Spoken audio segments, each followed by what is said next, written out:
আচ্ছা, আমি কিছু টক শো দেখতেছিলাম। আমি আওয়ামী লীগের পেজও ফলো করি, বিএনপির পেজও ফলো করি, জামাতের পেজও ফলো করি। মানে কারা কি করে সেটা একটু দেখি আর কি। তো সবকিছু অ্যানালাইসিস করে ওই যে যেমন বিভিন্ন টক সমস্যা এগুলা এবং আমার নিজের যে অ্যানালাইসিস এটা দিয়ে আমি যতটুকু ধরতে পারছি যে আসলে আওয়ামী লীগের পতনটা হইলো কি কারণে। তারা কিন্তু বড় বড় মেল গা প্রজেক্ট হ্যাং ত্যাং অনেক কিছু করছে, দুর্নীতিও করছে বড় বড়। তারপরেও এই পতনটা হওয়ার একমাত্র কারণ কি জানেন? কারণ হইলো নিজের অনেক বড় বাবা, মানে নিজের অহংকার যখন সব থেকে উপরে চলে যায়, তখন সেখান থেকে পড়লে যে ব্যথাটা অনুভব হয় সেটাই দিল্লি দেয়া বলতে আছে।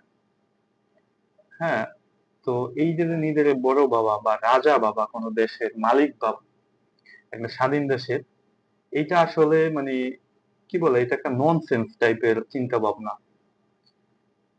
এই চিন্তা ভাবনার কারণে মানে নিজের মানে সর্বসর্বা বাবা একটা দেশে, যে সে সময় যেমন বিএনপি ছিল, জামাত ছিল, জাতীয় পার্টি ছিল, তাদের কারো দরকার নাই। গণতান্ত্রিক দেশে বিরোধী দল অত্যন্ত গুরুত্বপূর্ণ, এটা আপনি মানেন বা না মানেন পলিটিক্যাল সায়েন্স অনুযায়ী। তো বিএনপি বর্তমানে ঠিক একই পথে হাঁটতেছেন।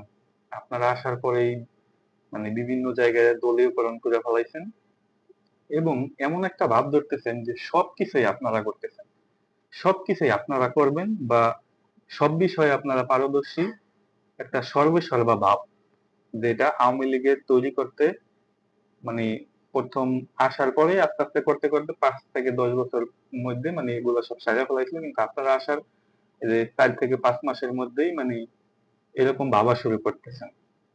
অমুক দলের সাথে মারামারি, অমুক জায়গায় নিজেদের লোক বসানো, হ্যাঁ, তারপর আপনাদের কথাই সব চলবে, আপনাদের কথাই সংবিধান পাল্টাইবে না পাল্টাইবে, মানে যেখানে যেরকম সুযোগ সুবিধা আপনারা সংবিধান সেখানে সেরকম পাল্টাইতেছেন। মানে আস্তে আস্তে ওই যে যে ধারা একটু একটু করে শেখ হাসিনা যেরকম সর্বেসর্বা বা নিজের এই দেশের মালিক বাবা অথবা অন্য কোনো দলকে পাত্তা না দেওয়া, এই যে যে ধাপে ধাপে আগাইছিল, আপনারাও কি সেই ধাপে ধাপে আগাইতেছেন কিনা একটু নিজেদের প্রশ্ন করেন। ইতিহাস থেকে মানুষ শিক্ষা নেয় না, কিন্তু সবাই বলে ইতিহাস থেকে শিক্ষা নিতে হয়।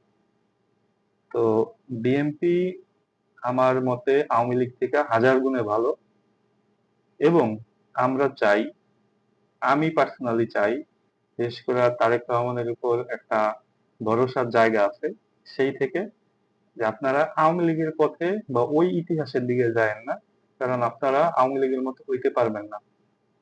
তো তাদের মতো চেষ্টা করেও লাভ নাই, তখন হযবরল একটা অবস্থা হয়ে যাবে।